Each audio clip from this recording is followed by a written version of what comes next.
आज मी संत श्रेष्ठ शांतीब्रह्म एकनाथ महाराजांचं प्रसिद्ध असणारं भारूड अशी ही थट्टा भल्या भल्याशी लाविला बट्टा या भारुडामधील पहिल्या चरणावर मी चिंतन मांडलेलं आहे. आज मी भारुडाच्या दुसऱ्या चरणावर मी चिंतन मांडण्याचा प्रयत्न करीत आहे. थट्टा दुर्योधनाने केली, पांचाळी सभे माझी आणली, गदा घाई मांडी फोडिली, अशी ही थट्टा, अशी ही थट्टा, भल्या भल्याशी लाविला बट्टा. प्रथम मी शांतीब्रह्म एकनाथ महाराज यांच्या चरणी साष्टांग दंडवत घालतो. सर्व साधू संतांच्या चरणी साष्टांग दंडवत घालून पांडुरंग परमात्मा यांच्या चरणी साष्टांग दंडवत घालून माझ्या या चिंतनाला सुरुवात करतो. नाथबाबा भारुडाच्या दुसऱ्या चरणामध्ये म्हणतात, थट्टा दुर्योधनाने केली, पांचाळी सभे माझी आणली, गदा घाई मांडी फोडिली, अशी ही थट्टा. थट्टा म्हणजे मस्करी, थट्टा म्हणजे दिल्लगी, थट्टा म्हणजे चेष्टा, थट्टा म्हणजे टिंगल करणे किंवा थट्टा म्हणजे गमतीशीर गोष्टी सांगून लोकांना हसविणे. आपण फू बाय फूचा जर कार्यक्रम पाहिला असेल, अख्ख्या महाराष्ट्राला सुप्रिया पाटाडे आणि भाऊ कदम यांनी हसविलं. आपल्या जीवनामध्ये दररोज लोक त्यांच्या जीवनामध्ये हसत होते. आम्हीही हा कार्यक्रम पाहून आमच्या जीवनामध्ये हसत होतो. हसणं आपल्या जीवनामध्ये अत्यंत चांगलं आहे. खोटं का होईना आपल्या जीवनामध्ये हसावं. हसल्यामुळं तुम्हाला काय होतं, तुम्ही निरोगी राहता, तुम्ही आनंदी राहता, तुम्ही सुखी राहता, दीर्घ आयुष्य मनुष्य त्याच्या जीवनामध्ये राहतो. हसल्यामुळे मनुष्याचं 10 वर्ष तरी आयुष्य वाढतं, हे शास्त्रज्ञाचं मत आहे, डॉक्टरचं मत आहे. म्हणून आपल्या जीवनामध्ये खोटं का होईना हसावं आणि खोटं हसत हसत एक दिवस तुम्हाला खरं हसू तुमच्या जीवनामध्ये येईल. पण टिंगल तुमच्या जीवनामध्ये करीत असताना, विनोद तुम्हाला दुसऱ्याचा करीत असताना त्याचा स्वभाव पाहून विनोद करावा. तो जर गंभीर असेल तर त्याला विनोद त्याचा करू नये. त्या विनोदाने तुमच्या जीवनामध्ये दुःख होईल, त्याच्यामुळे तुमच्या जीवनामध्ये वैर निर्माण होईल. म्हणून थट्टा चांगली आहे आणि थट्टा वाईटही आहे. थट्टा दुर्योधनाने केली, पांचाळी सभे माझी आणली, गदा घाई मांडी फोडिली, अशी ही थट्टा. कारण प्रसिद्ध असणारी कथा आहे महाभारताची, सर्वांना माहीत आहे. सर्वांच्या जीवनामध्ये महाभारत हे मुखोद्गत असल्यासारखं आहे. कौरव पांडव हे चुलत भाऊ होते, सर्वांना माहीत आहे. थोडक्यामध्ये सांगण्याचा माझ्या जीवनामध्ये प्रयत्न करतो. कौरव लहानपणापासून पांडवावर त्यांच्या जीवनामध्ये ईर्ष्या, घृणा, द्वेष, नफरत आणि अहंकार. दुर्योधनाला तर एवढा अहंकार होता, त्यांना लहानपणापासून मारण्याचा प्रयत्न केला, पण ते सक्सेस झालं नाही. शेवटी वाटणी करीत असताना हस्तिनापुरामधले 5 गावसुद्धा, कारण दुर्योधनानं 5 पांडवाला दिले नाहीत, त्यांना खांडव वन देण्यात आलं. आता ते खांडव वन म्हणजे जंगल, अरण्य आहेत आणि त्या जंगलामध्ये अनेक साप आहेत आणि त्या जंगलामध्ये एक मायावी राक्षसाचं त्या खांडववनामध्ये सत्ता आहे. त्या राक्षसानं खाऊन टाकावं ही त्या दुर्योधनाच्या मनामध्ये असणारी ईर्ष्या, द्वेष याच्यामुळे किंवा साप चावून ते पांडव तिकडंच मरावे ही भावना त्या दुर्योधनाची. मात्र 5 पांडव, द्रौपदी, माता कुंती, भगवान श्रीकृष्ण आहेत, जगाचा मालक त्यांच्यासोबत असल्यामुळे ते खांडव वनामध्ये आलेले आहेत.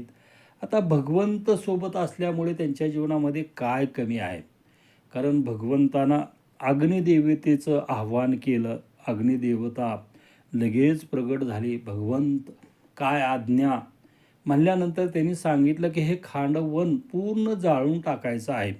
मात्र याच्यामध्ये एक मोठा मायावी राक्षस आहे, त्याच्या केसालाही धक्का न लागला पाहिजे, त्यालाच की त्या राक्षसाला बाहेर काढायचं, अशी जबाबदारी त्या अग्निदेवतेवर भगवान श्रीकृष्ण यांनी सोपवली.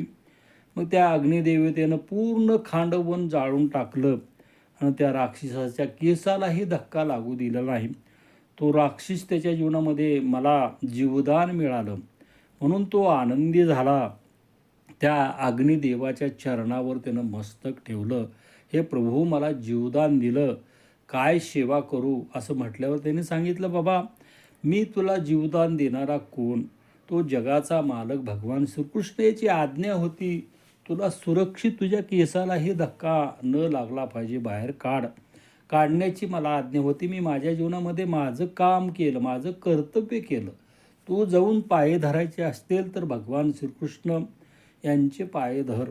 मग 5 पांडव भगवान श्रीकृष्ण बसलेले होते तिथं धावत आला, भगवंताच्या चरणावर नतमस्तक झाला, युधिष्ठिरच्या चरणावर नतमस्तक झाला. हे प्रभू मला जीवदान दिलं, काय सेवा करू माझ्या जीवनामध्ये? काय तुमची सेवा केल्याने मी माझ्या जीवनामध्ये उत्तरायी होईल? असं तो राक्षस त्या प्रभूला सांगितला. म्हणून आल्यावर प्रभूंनी सांगितलं की बाबा तुझ्याकडे मोठी जबाबदारी आहे, तुला एक मोठं काम तुझ्याकडून करून घ्यायचं आहे, सांगा प्रभू. मग त्यांनी सांगितलं की स्वर्ग लोकापेक्षा, इंद्र लोकापेक्षा आणि हस्तिनापुरापेक्षा सुद्धा 1000 पटीन अशी सुंदर अशी मायावी नगरी तयार करायची आहे या खांडववनामध्ये. आता प्रभूची आज्ञामुळं त्याने अशी सुंदर मायावी नगरी तयार केली की ती पाहून स्वर्गामधले देवसुद्धा कारण इंद्रप्रस्थ त्याला नाव देण्यात आलं आणि त्याला पाहून सगळे भुलू लागले. मग 5 पांडव त्यांच्या जीवनामध्ये तिथं मोठं त्यांना इंद्रप्रस्थ त्याच्या जीवनामध्ये मिळालं. आणि मग युधिष्ठिरचा राज्याभिषेक करण्यात आला आणि 5 पांडवाचं राज्य 4 दिशाला वाढू लागलेलं आहे. पांडवांनी अनेक विस्तार केला, अनेक उद्योगधंदे त्यांच्या जीवनामध्ये हे नावलौकिक पांडवाचं वाढत चाललं. आणि मग एक दिवस त्यांना मोठा यज्ञ करावा असा वाटला आणि प्रत्येक राजाला त्यांनी आमंत्रण दिलं. आणि आमंत्रण दिल्यानंतर माणसाला खाज असतेच, कारण आपण ज्याच्यापासून मोठं झालो किंवा ज्यांनी आपल्याला त्रास दिला.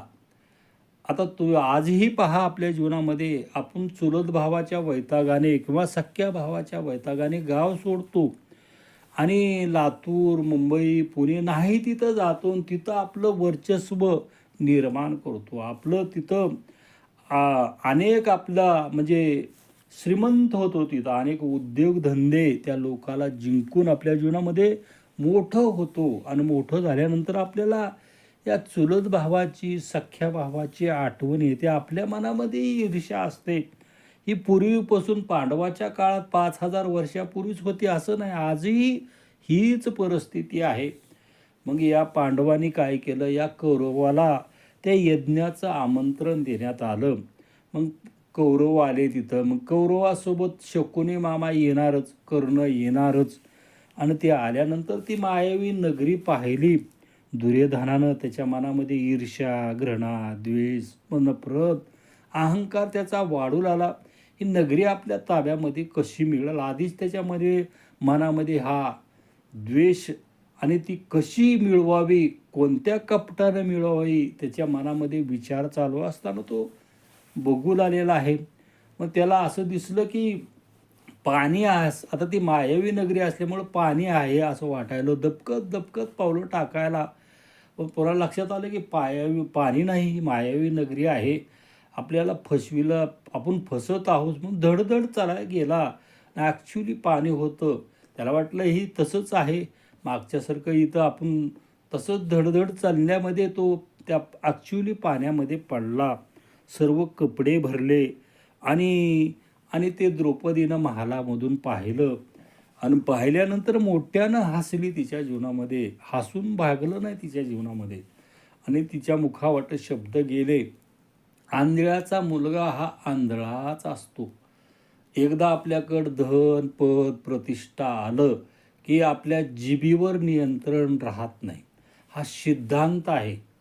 त्या काळातही लागू होताना आजही आहे. आपल्या जीवनामध्ये आपलं थोडं चांगलं झालं की हे मुखावाटे शब्द जातात. आणि हे शब्द तुमच्या जीवनामध्ये गेले की त्याचे परिणाम तुम्हाला भोगावेच लागतात. हे महाभारतामधून आपल्या जीवनामध्ये हे शिकवण आहे. आणि मग हे द्रौपदीच्या मुखावाट शब्द गेले आणि दुर्योधनाच्या जिव्हारी लागल्यानंतर त्यानं शकुनी मामाला सांगितलं काही केलं तरी इंद्रप्रस्थ नगरी आपल्या ताब्यामध्ये आली पाहिजे. कोणत्याही साम दाम दंड कपट अनेक प्रकारे सांगितल्यावर आता तो शकुनी मामाच होता. त्यानं त्या भारलेल्या कवड्या त्याच्यावर त्याचं प्रभुत्व निर्माण केलं आणि ह्यांना दूत क्रीडेचं आमंत्रण देण्यात आलं. त्यावेळेस कारण कर्णानं सावध केलं, तुम्ही येऊ नका. कारण दुर्योधनाच्या मनामध्ये कपट आहे, ईर्ष्या आहे, तुमचं राज्य लुबाडण्याची त्याच्या मनामध्ये तो बेत त्यानं ठरविलेला आहे. तरी पांडवांनीही त्यांचं कारण आमंत्रण स्वीकारलं. तिथं आल्यानंतर त्यांच्यासोबत दूत क्रीडा खेळली, म्हणजे ते सोपट्याचा डाव खेळला, राज्य घालवलं. आता राज्य घालविल्यानंतर पांचाळीला डावावर लावता येतं का? कारण ती 5 जणांची पत्नी आहे. युधिष्ठिर एकटाच मालक नाही. एकट्या युधिष्ठिरनं या 4 भावाला न विचारता किंवा पांचालीला न विचारता डावावर लावण्यात आलं. तोही डाव हारला आणि हारल्यानंतर आता तो दुर्योधन आहे, त्याच्या मनामध्ये अतिच घृणा, ईर्ष्या, द्वेष होता. त्यानं दुःशासनाला सांगितलं, आज्ञा केली की द्रौपदी आता माझी दासी झालेली आहे, तिला आण भर सभेमध्ये, तिच्या केसाला धरून वडीत आण. आता भाऊजई आहे, भावाची बायको आहे, काही भान राहिले नाही. दुःशासनही तो अहंकाराने गेला आणि तिच्या कारण केसाला धरून फरफटत त्या सभेमध्ये आणण्यात आलं. तिनं तिच्या जीवनामध्ये भीष्माचार्य, द्रोणाचार्य, कृपाचार्य, कर्ण 5 पांडव याला विनंती केली, माझं रक्षण करा, माझ्या आबरूचं रक्षण करा. प्रत्येकाने खाली माना घातल्या आणि खाली माना घातल्यानंतर तिच्या मनामध्ये आलं, आता कोणीच आपल्याला सोडू शकत नाही, त्या भगवंताशिवाय आपल्याला सोडणारा कोणीच नाही, असं तिनं ठरविलं. आणि हिचं वस्त्र हरण करायला कारण दुःशासनानं चालू केल्यानंतर तिनं तिच्या जीवनामध्ये धावा चालू केला. कोठे गुंतलासी, कोठे गुंतलासी, द्वारकेच्या राया, कोठे गुंतलासी, वेळ कास कया लावियेला, दीनानाथ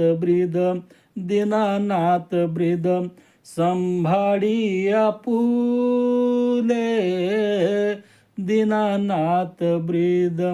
नको पाहू केले पाप पुण्य, नको पाहू केले पाप पुण्य, दीनानाथ ब्रीद संभाळी आपुले, दीनानाथ ब्रीद. त्या भगवंताचा धावा केल्यानंतर तो धावत आला आणि तिचं वस्त्र हरण जो दुःशासन करीत होता, ती साडी पुरविण्याचं काम केलं. मग दुःशासन साडी ओढून मोठा ढीग लागला, घामा गरज झाला. शेवटी तो चक्कर येऊन पडला, पण तिच्या अंगावरली साडी निवस्त्र त्याला करता आलं नाही. नंतर भगवंतानं सर्वाच्या अंगावरले कपडे काढले. त्यावेळेस ते सभेमध्ये लोक जागे झाले. मग द्रौपदीच्या मुखावाट शब्द गेले, कारण दुःशासनानं माझ्या केसाला धरून या भर सभेमध्ये मला वडीत आणलं, माझ्या आबरूला हात घातला, याच्या छातीचं लहू म्हणजे रक्त माझ्या केसाला लावल्याशिवाय मी माझ्या केसाचा बुचडा बांधणार नाही, अशी प्रतिज्ञा केली. दुसरी प्रतिज्ञा केली या सभेमध्ये, कारण माझी आबरू जात असताना सर्वांनी खाली माना घातल्या, सर्वांनी मौन बाळगिलं, याचे परिणाम प्रत्येकाला त्याच्या जीवनामध्ये भोगावेच लागतील, अशी प्रतिज्ञा द्रौपदीनं तिच्या जीवनामध्ये केली. मग लगेच आता भीम आहे, भीमानेही प्रतिज्ञा केली, 100 कौरव मारणार म्हणला. आणि शेवटी या दुःशासनाचं छाती फोडून ते रक्त मी द्रौपदीच्या केसाला लावल्याशिवाय राहणार नाही. आणि दुर्योधनाला सांगितलं की तुझी, कारण मांडी दाखवली होती दुर्योधनानं, मांडीवर बस द्रौपदीला, तुझी मांडी फोडल्याशिवाय तुझं राहणार नाही. असं त्याच्या जीवनामध्ये त्यानं प्रत्येकानं पण केला. आणि पण केल्यामुळे त्यांच्या जीवनामध्ये मग त्यांना 12 वर्ष वनवास, 1 वर्ष अज्ञातवास हे भोगावं लागलं. हे भोगावं लागल्यानंतरही भगवंतानं मध्यस्थी केली. 5 गावं तरी द्या ह्यांना. तरी कारण दुर्योधनानं 5 गावं दिलेली नाहीत. आणि शेवटी म्हणला तुम्हाला घ्यायचं असेल तुमच्या जीवनामध्ये युद्ध करा. त्यावेळेस भगवंतानं सांगितलं की हो, युद्धास तयार.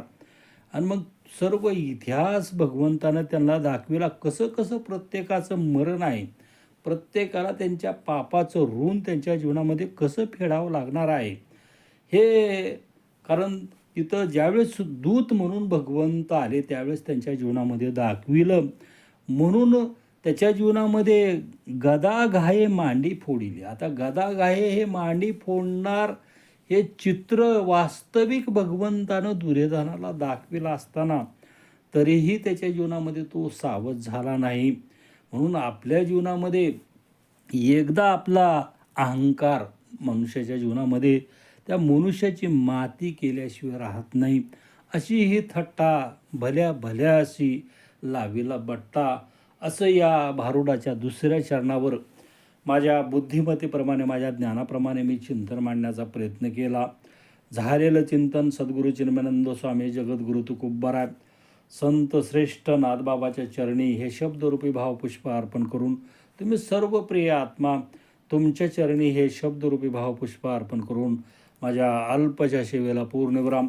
तुकाराम तुकाराम तुकाराम बोला. पुंडरी गौरदेव हरी विठ्ठल श्री ज्ञानदेव तुकाराम.